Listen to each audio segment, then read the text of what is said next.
Breaking just now, sources telling CNN that singer R. Kelly has just been indicted in Cook County, Illinois. Let's bring in CNN national correspondent Sarah Seidner in Chicago. Tell us what is happening here, Sarah. And just to reiterate, this just happened. So catch us up on what we know at this point.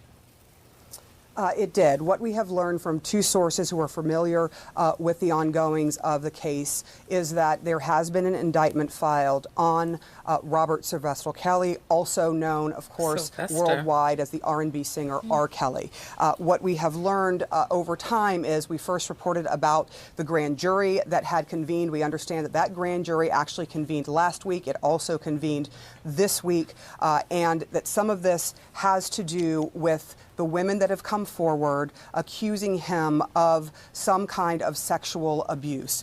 We also know that last week, attorney Michael Avenatti was able to hand over a tape to the state's attorney's office here in Chicago. And indeed, the Cook County State's Attorney's Office, as we understand it now from two sources, has indicted R. Kelly. We do not yet know, and we are efforting, trying to get a hold of the indictment to find out exactly what he has been indicted with. But this is a huge development. As you know, R. Kelly, back in 2008, went to trial. He went to trial on 14 counts of child pornography.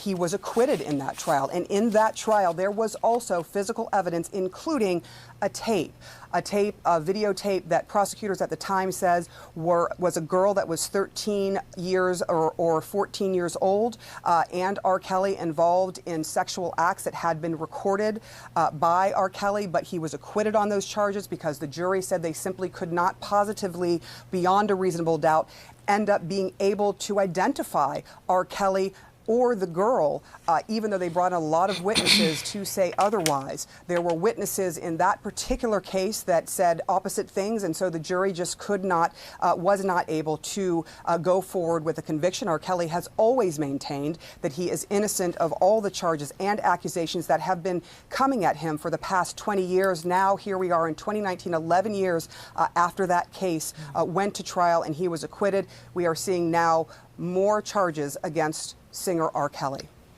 And what does CNN know about that tape you mentioned that Michael Avenatti turned over to the state's attorney's office? This is material that CNN has been able to verify the content of, right?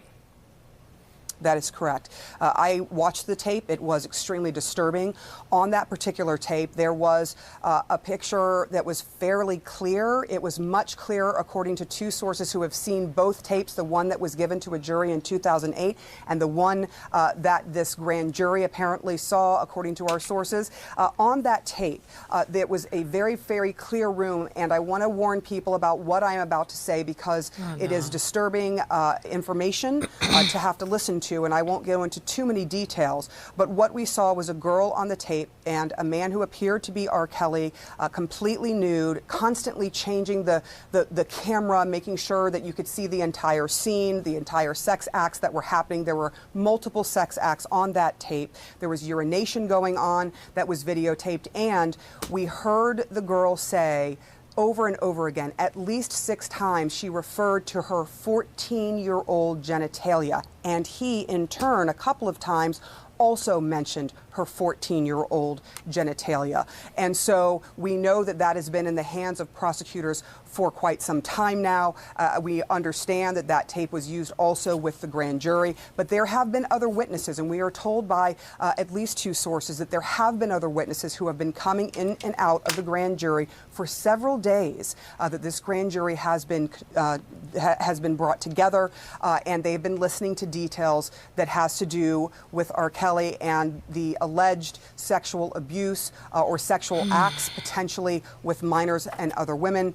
We will have to get the details for you when it comes to what this indictment actually says, but this is big news. And as you might imagine, there has been this whole series that came out in January called Surviving R. Kelly on Lifetime. That series certainly had to do with some of the people coming forward at this time. You heard from many, many women on that particular series who talked about their relationships and accused R. Kelly of having relationships with them when they were minors. And I have spoken to one of the women that was involved in that series, and she says she feels relieved, but she really wants to see the details of what this is. But again, we should mention that there has been an indictment, according to 2 sources with knowledge of this case, that R. Kelly has been indicted. We are trying to get the charges that he has been indicted on, Brianna. All right, Sarah Seidner, stand by for us. Thank you for bringing us all of that information on this story that has just broken. R. Kelly indicted. I want to bring in Ariva Martin, CNN legal analyst, and also Clay Kane, Sirius XM host. Ariva, what's your reaction to this? And we're awaiting. We have to be very clear, as Sarah was. We are working to obtain this indictment and see exactly what the charges are. But what do you think about what we know so far?